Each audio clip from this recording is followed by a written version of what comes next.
Zato neka nas blagoslovljenost ovog mjeseca potakne da dublje spoznamo i posvijestimo važnost naše zemaljske misije koju kao muslimani imamo, da širimo mir i dobro u svojim porodicama, u zajednici u kojoj živimo, u našem društvu i među svim ljudima.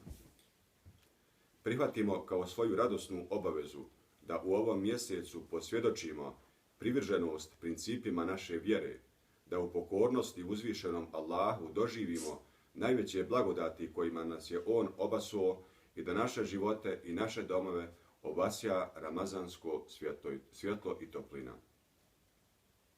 Neka post osvježi i osnaži i naše tijelo i naš duh, a namazi i drugi ibadeti učvrste u našem ustrajnom hodu ka dobru. Naš poslanik, Muhammed a.s. bio je u ovom odabranom mjesecu najdarežljiviji čovjek. U svim dobrima ovog svijeta koja su nam data, udio imaju i drugi ljudi. To je volja onoga koji sve dariva i u tome je kušnja za sve nas. Stoga, nipošto ne smijemo zaboraviti da našim dobrim ramazanskim djelima olakšamo i popravimo stanje siromašnih, iznemogli, bolesni i drugih kojima je naša pomoć potrebna.